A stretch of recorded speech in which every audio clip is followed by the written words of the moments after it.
Hi, welcome to Food Feels Banana Peels. Today, I am so excited to speak with an amazing woman, one I am very honored to call a close friend of mine, one who has been on quite an amazing journey, and I'm so excited for her to share her story with you. She is both inspirational and a powerhouse when it comes to health, happiness, and staying devoted to the journey inward.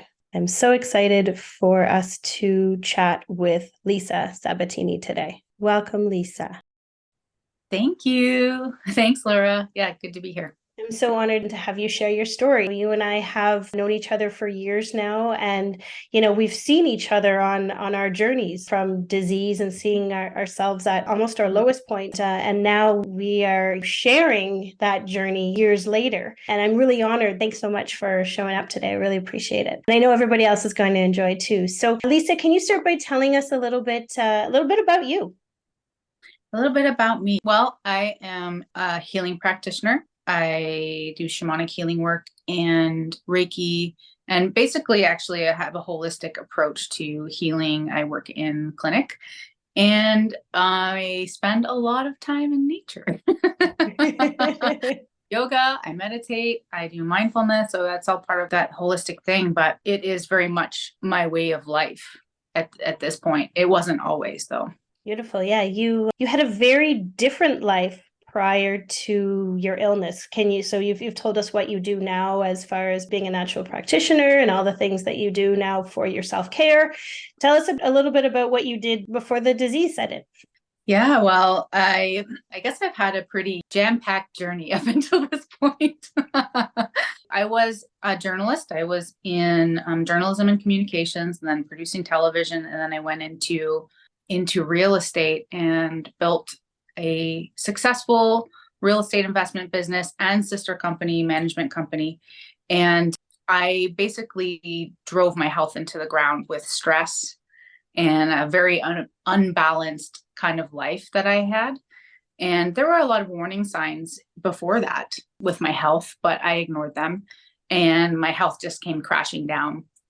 I ended up in the hospital. I ended up in the ER. I was paralyzed. I had tremendous joint and muscle pain and all kinds of autoimmune issues happening, and then Lyme disease and co-infection. So it was like my health crashed, and then all of these opportunistic things in my body just kind of took the opportunity to say, oh, hey, her immune system is exhausted. Let's just overrun her with all the things, which is what happened. And it was a long journey to find the appropriate health care for that.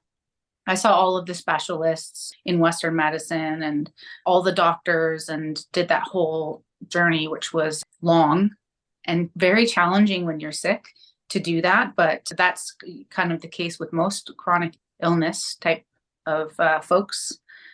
We kind of run through that gamut and eventually found a naturopathic doctor who recognized Lyme, knew how to treat it. And I started getting a lot better. Can you tell us, first of all, before you go too much further, this is awesome, but I have so many questions here before you keep going, because Yeah, sure. I know there's more to the story. So tell us first about, you said that you recognized the signs that were there before this set in. Can you tell us about that a little bit, what that looked like for you? Right. So I actually didn't recognize the signs. I recognize Okay. them now, but there were signs. My body was telling me, slow down. You need to take a break. You can't keep running fledged, full force ahead and be in this chronic stress state. But I function very well under stress, and a lot of people do. And so I just kept that pedal to the metal, stayed in the red, and like, that's not sustainable. So the wheels came off, like the car was just like, Grinding halt. grinding halt is what happened. Exactly. That's exactly what happened. And so there were signs, right? I wasn't sleeping well. I wasn't eating properly. I started to get really tired. I started to feel a lot of fatigue. But I just kind of like, oh, okay, maybe I need to work out more. And like, I was so so unbalanced. Even, you know, my idea of yoga at that time, when all of my physical activity was adrenaline. Martial arts I was training in, I was doing power yoga, not even something more relaxing. It was all that, right? Just adrenaline, adrenaline, adrenaline, go, go, go, go, go. And I was drinking so much coffee too. I don't even drink coffee anymore, but it was that energy, right? Just there was no balance. And that's why the wheels came off. It was just not sustainable. So like some of us are really good at functioning under that kind of stress and pressure, but it doesn't mean that we should. Right. And it doesn't mean it's going to last forever, right? Some of us can do it longer than others. It's the same as me, right? I did it for years and years and years, but eventually I ground to a halt in the exact same way when my body said, okay, you're not going to listen to anything, then I'm just stopping 100%. Okay. So there were signs. Full stop. Exactly. There were signs, we didn't listen to them. And then you ended up in this, what you kind of thought was an acute state of disease, but ended up being a manifestation of a whole bunch of this chronic stress. Right. Yeah. So actually acute things happened, but it was just this manifestation of something that was already ongoing. It took me a long time to kind of figure out how to help my body find the right healthcare provider, find the naturopathic medicine, which was new to me at that time. I wasn't familiar with it. And it was a huge learning process there as well. And I was getting tremendously better. I was getting the help that I needed from my body. But really, when I look back on it now and knowing what I know now, it was more of an existential crisis and spiritual crisis than anything else. Mm-hmm. Like, yes, my body just was like, oh, okay, we're done. We're stopping now. But, you know, what was driving that in the background was spiritual health issues, not really understanding my value or my worth or my purpose, or really taking the time to appreciate life, because my head was so in this machine of a plan that I had for my life that I was like missing my life. Absolutely. So this really, really ties into exactly what we're talking about on this podcast, Lisa. This is a great segue because we're talking about basically how disease manifests in the physical body, but from what you and I understand and have done a lot of training work with, is that disease actually begins in other bodies. So it begins, as we say, it is a disconnect in the spiritual body. So we're not in alignment with our purpose and our path and living our truth and enjoying our life. We're not in alignment in that body. And then all of a sudden, then there's the mental component of it. And so then our thoughts aren't in alignment. I'm not sure about you. For me, it was definitely like, drive yourself, a lot of negative self-talk, a lot of just, not being good enough, not enough self-worth, which in turn then connects with the emotional body, which then my emotions are eliciting all of these crazy chemical reactions in my body, because I'm telling myself I'm not good enough. I'm not working hard enough. I'm not accomplishing enough. I'm not a good enough mom. That was a big one for me.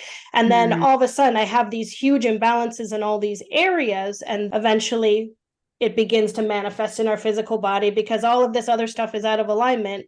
And we don't know it, we don't acknowledge it, we choose to ignore it, whatever it is. And then all of a sudden the physical manifestation comes in. Exactly that. And if you don't run through that process and see it for yourself, it's hard to know that, to come to that understanding.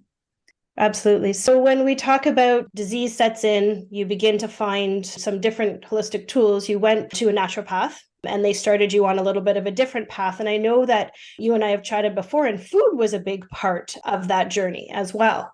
Yes, it was. I came to learn and understand food as medicine, which I did not before. And for me, it was challenging to come to that understanding because I grew up in a very Italian household.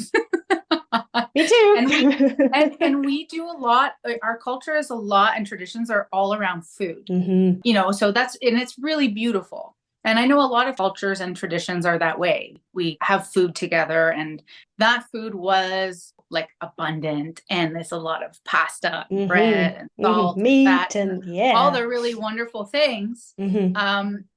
So it was always like more of a celebratory thing for me.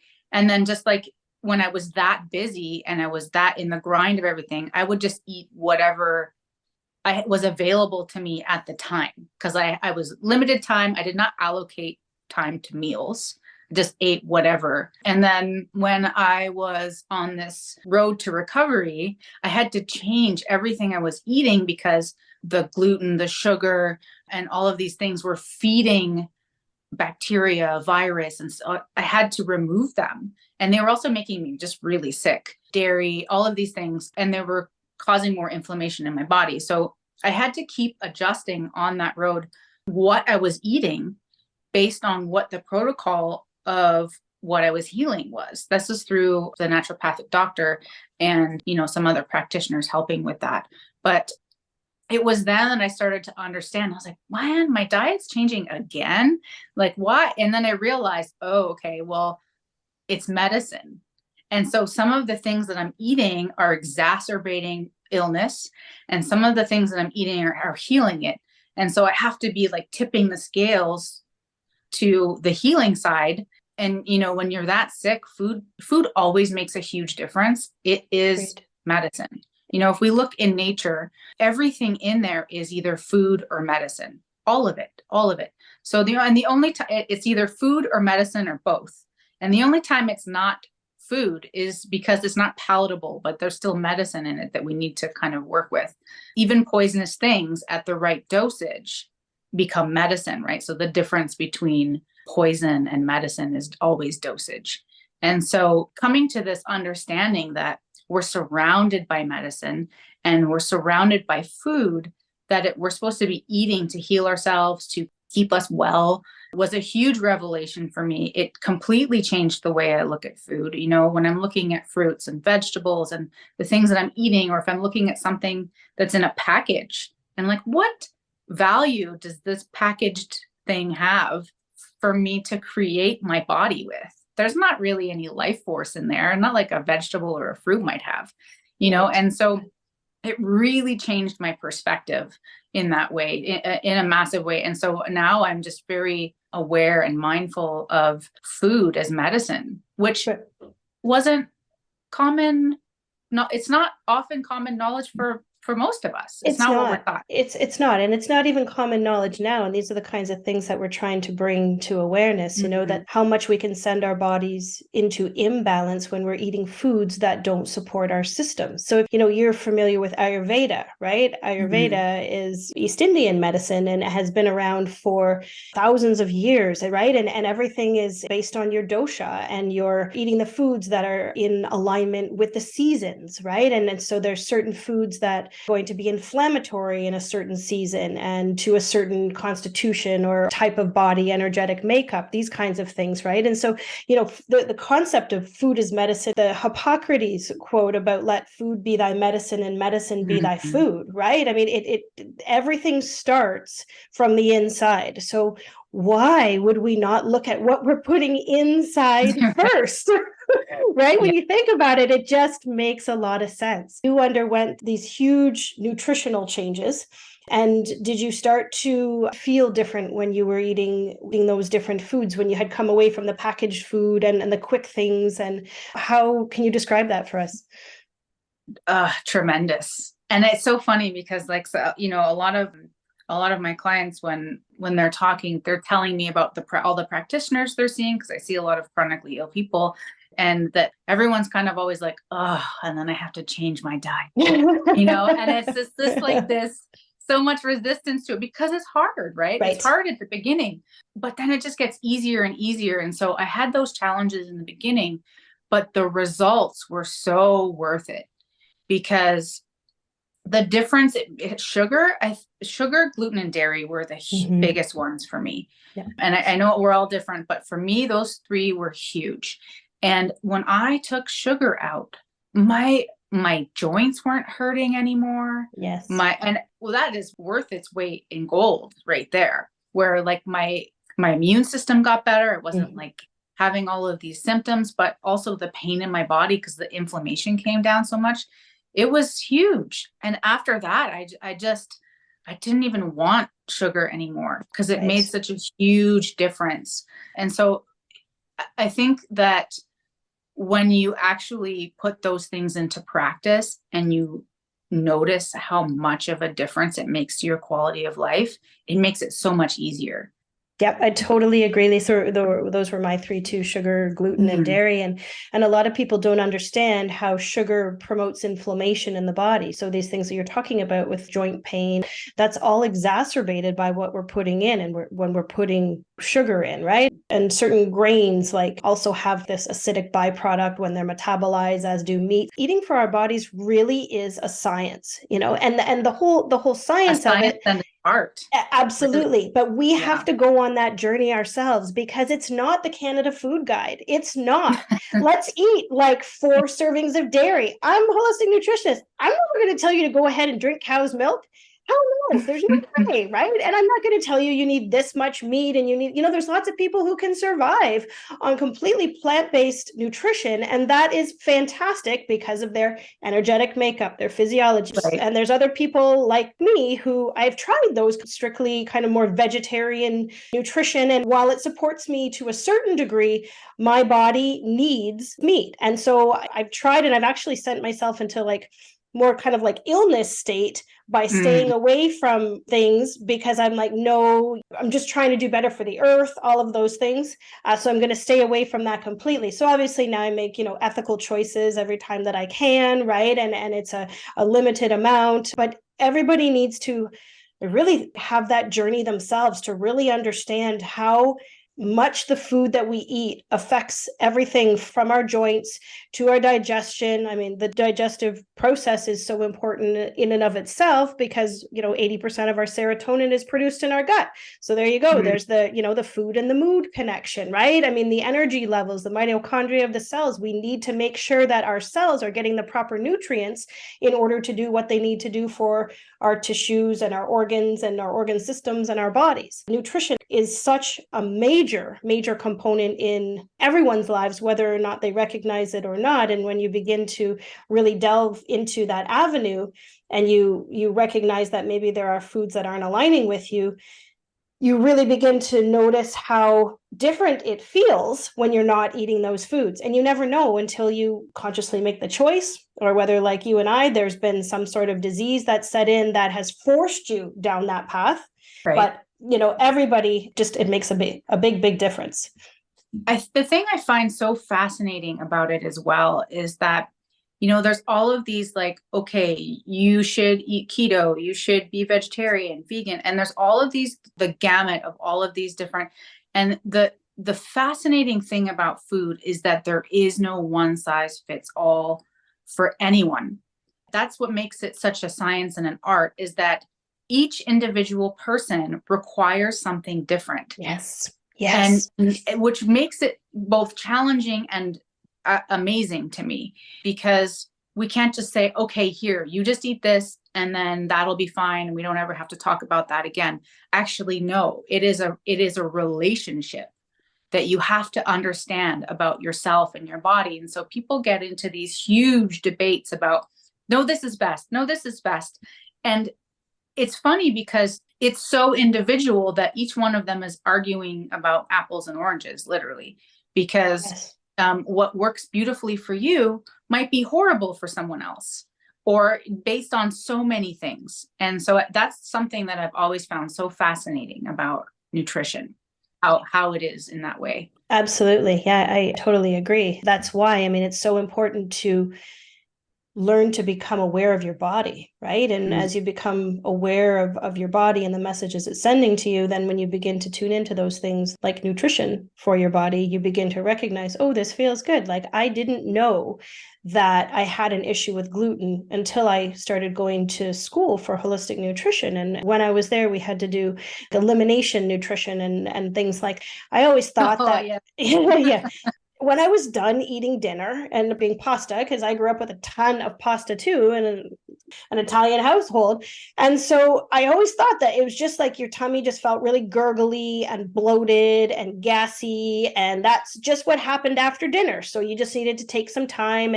And sometimes it took me a few days to pass it. So my tummy would get bigger and bigger. And I just kind of thought that was normal. And then when I took it out of my nutrition, I was like, oh my gosh, my stomach is flatter. I'm not like all gassy and bloated and uncomfortable. Like, whoa. Like there's a brick in your belly. Exactly. And so I think that's also the empowering part of going on that food journey for ourselves, regardless of disease or not, is learning and being able to make those choices. So, okay, so if I decide, okay, so maybe I want to eat something with gluten today, let's say, so that I know that this is a potential consequence. So I get to decide, okay, do I feel like, and 9 times out of 10, no, maybe 9.9 times out of 10, I say no, it's not worth it to me. But if we don't know, I see so many clients that are like, oh, Laura, it's just bloating or constipation just runs in my family. It's been for generations, and all that stuff. And it's like,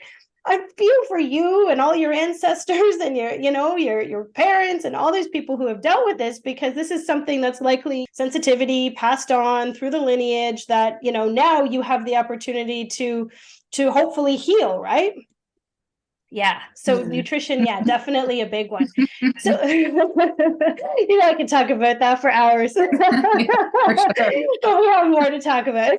Okay. So one thing that I don't think that we kind of put a time frame on was when I was in this disease state. It was very acute for me. And this was a long process for you to get from where you were to, to the point that you were feeling much better and started to have a handle on things. Can you tell us how long that was? Wow. Well, the truth is I had issues with my health from when I was a kid. And likely that's when I was first exposed to Lyme in childhood, played a lot outside. I was in the forest. I was in the fields. I played with feral cats. Also not, they carry a lot of things. Right. So, I was just a wild child, just a wild forest child. Right. And so, which is beautiful and necessary for our well-being. But at the same time, I had some things that should have probably been addressed then that I did. And I even then saw a lot of different doctors. And even with the food, I was having issues with digestion and even then, but it was hard to pinpoint. So it would kind of ebb and flow through most of my life. And then when I came under that tremendous amount of stress, it was like a dam broke and everything just came flooding in, everything. And even just not just physically, but mentally, emotionally, spiritually, it was like all of the things just came flooding in. And so it was incredibly overwhelming from my immune system and my nervous system. And when I finally started to get appropriate care and started to get better, I was very sick through that process, probably for 3 years, 1 full year where I couldn't get out of bed, that I needed help up and down the stairs. I couldn't drive. I didn't have the capacity for those things or the physical ability to do any of it. So it was a very long journey. But when I started to get better, it was like, boom, everything started to get better. And so it was like almost like everything got worse before it got better. It's just like there was this, ultimately, okay, life-threatening. And then what do we do? Fortunately, I found the right care at that time, around that time, which I hadn't found previously, so it was a tremendous blessing. And then was able to progress from there with naturopathic medicine. So we're working with plant medicines, and I was reconnecting to nature again because in that time, I'd moved away from nature, which is like very much my healthy place, right? Mm-hmm. It's like, too. Yeah. Yeah.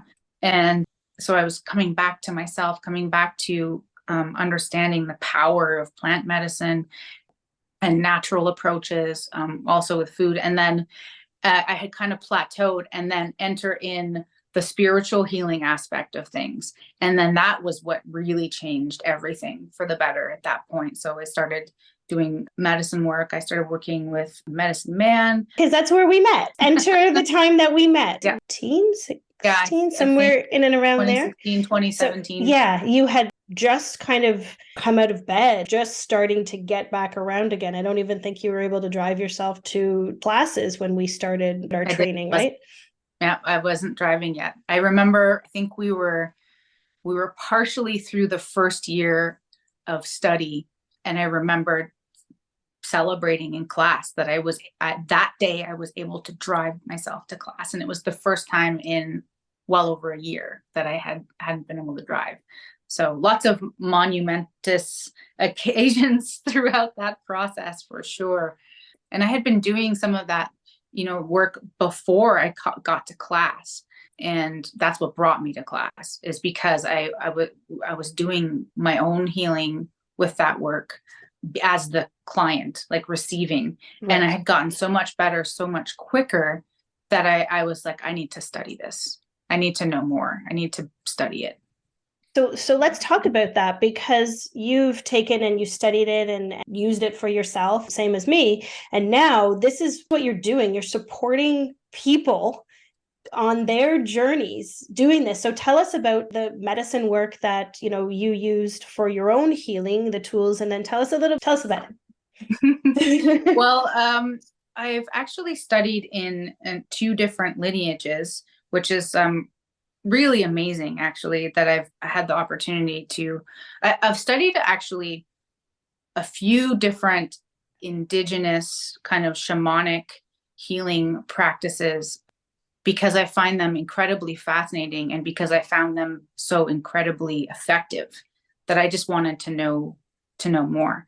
And then formally studying with our Algonquin medicine man, Pete Bernard, and the 8th Fire, and then also formally studying with a Andean shaman from the south, from Peru, in that lineage as well. And there's a lot of similarities, and then there's some differences due to culture and also location.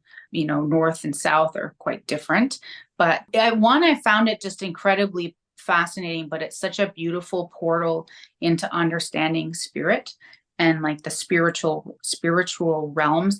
It's thousands of years of knowledge that we get to tap into and learn about, which I find beautiful and powerful. But also it has this naturally holistic way about it, where everything is always looked at as this, okay, well, who we are is physical, mental, emotional, and spiritual. Those are our 4 bodies. So like when we're healing, and for us to fully heal anything, we need to have kind of worked through all 4 of those to really affect all the change. And so what I find interesting is that in our Western medicine, or mostly of our current science, it's changing now, but our recent past and still present idea of science is very reduction. Like, let's pull everything apart, and we need to look at this on its own and this on its own. Here's your body, here's your mind, here's this organ. We don't look at how it affects this organ, and everything's very separate. And I really felt that when I was seeing all of the different specialists. They didn't want to talk about the symptoms, about the other thing or that stuff. And I was like, but it's all part of my body. Like, it's all interconnected, but that's not what they do. Right. Which is fine. I think that that's important for field of study and understanding and working in certain ways. But then I think at the end of the day, we need to come back to all of that as part of the whole. Exactly. And how does that all work together? And I also feel that affects our society in a lot of ways, where this is also what we've done with ourselves in terms of community, is that here I am, my separate person, but then like, when do we come back to the whole, where we're the community working together? And so I feel like it's not only in our health, but it's also in the way that we interact with each other. It's on so many layers and levels, this kind of separateness, when I think that everything is so much more powerful And in the end of the day, we have to be able to look at the entire picture and everything intricately woven together. Our environment, us as people, globally, all of those things, right? On all different scales, I think. And so the thing that I found about shamanism in the teachings there is that is very much a very central understanding, is that the interconnectedness of everything, the sacredness of everything, that we honor everything. And that to me is where that spiritual part comes in. The sacredness of life and what's in it, and honoring ourselves, honoring nature, honoring our experiences. And so I feel like that's really my, the really big takeaway for me in that realm of things, for sure. Beautifully, amazingly well said, Lisa, and such an amazing description for sure of the amazing work that you do and that we've been blessed to be a part of, and to, that supported us in our healing. And I keep coming back to the same thing with coaching people and supporting people. And I think you would agree that everything starts inside of us. So we are the society, like you said, that are very secular and separated. And a lot of times we're looking outside for all of the answers, whether it's talking about nutrition, whether it's talking about our emotions, whether it's talking about our thoughts, everything starts inside. And this was a big teaching for me and our trainings, was that we have to change inside before anything changes out here. So the chaos that I was manifesting in my world for so long in every area, let's say my relationships, just one area, that was a direct manifestation of the chaos that was inside of me. And I feel too like we definitely need to come together in community, but I feel like where we are right now, we need to just show up for ourselves first. And if we show up for ourselves first and we begin to honor and love and value and support ourselves as these physical, mental, emotional, spiritual beings, then we're going to find that manifests outside, and we're going to be able to once again live in community and support each other, because we'll value ourselves and the beings that we are of these multiple levels, right? Not just a physical being sitting in front of me. There are so much more complexity to each of us. And this is where I feel that this medicine work for me just opened my eyes to the fact that, whoa, hang on a sec, there's so much more. People can listen to your podcast to get a whole bunch more information about all the amazing things that you talk about. Each person that I'm talking to and my journey too, it all comes back to loving and accepting ourselves. Yes. Yep. So, segue. This brings me to ask you how your experience changed your perception of disease. Yeah. I think that before, I generally believed, and it's not like I questioned it, it was just kind of a belief that sat there as just a common thing, was that disease was something that would just like happen to you.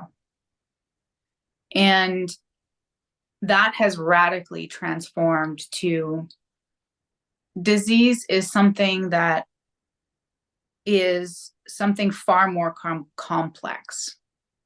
And I believe that it begins in the spiritual realm. I believe that it begins in the energetic realm. And then eventually, as we talked about, it makes its way through the mind, the emotions, the body. It shows up in the body last.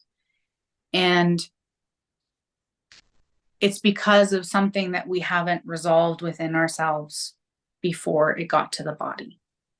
And that's something that can be challenging to kind of wrap your understanding around. But I've come to that understanding through my own experience, but also through the wisdom of some tremendous healing teachings, that when we heal this disharmony within us, it creates an amazing growth, evolution, and medicine for us to be able to move forward in a completely different way in our life. And so at the same time as it can be poison, it can also be medicine. And this is the thing about nature, is that wherever poison grows in nature, the antidote is right next to it. And as I said before, poison can also be medicine, right? It's dosage. And so when we're looking at something that might be causing disturbance within us, when we understand what it is through healing it, it becomes a tremendous evolution in our life and in our way of being. Yes. Yeah. An opportunity, right? Disease eventually, as you can move through it, becomes, I believe, an opportunity for growth, like you said. We have to make choices about how we view that disease. So are we going to remain a victim, that victim space where for us, our physical capacity is taken away and we could wallow, we could stay there, live that out for however long it took for us to recognize that we actually have the ability to change, and all we need to change is the way that we look at things. And I mean, I was told many times on my journey, in not so many, sometimes directly and sometimes inferred, that I wouldn't ever get better, that there wasn't anything. I would just have to find ways of mitigating, or just like finding ways of just living with, minimizing symptoms. And if I'd known then what I know now, the truth is that you can heal, that healing is possible, because that wasn't something in my realm of awareness either. And so the moment it was introduced into my awareness that actually healing is possible, I feel like that's when everything changed for me. A diagnosis does not have to be a prognosis.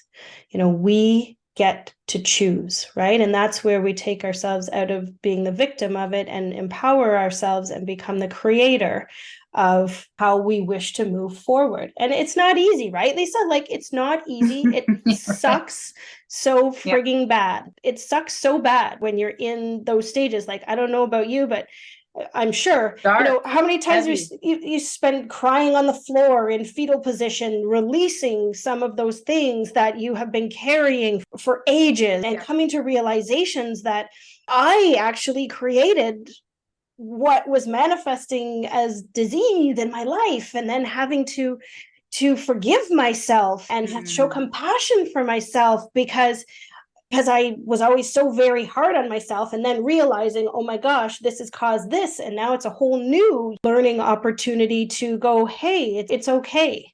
It's okay. This happened. This was a part of your journey, helped you realize things. And now you get to grow and move on and decide to see things from a different lens, or a different path, if you will. Yeah. So powerful. Okay, so I think probably I have maybe one more question for you, if that's okay. We may have answered this already, but what would your advice be to someone who is in that space right now, that it's dark, it's bleak, they're in the throes of disease, and they're just not really sure? What would you tell them? What advice do you have for them? Just that you can heal, that you can heal. Just having that knowing within us is incredibly powerful. But, it's hard to hold on to that when things are so dark and heavy and we're in our worst place. But it's like a glimmer of light, a glimmer of hope in knowing, yes, it is possible to heal. You can heal. It doesn't matter what anyone else says to you. That is your own. That is something that we can carry within us on our own. And it's something that for me was a light in the darkness, to say, yes, healing is possible. And okay. And then everything just followed that trajectory moving forward, just holding on to that, knowing. Beautiful.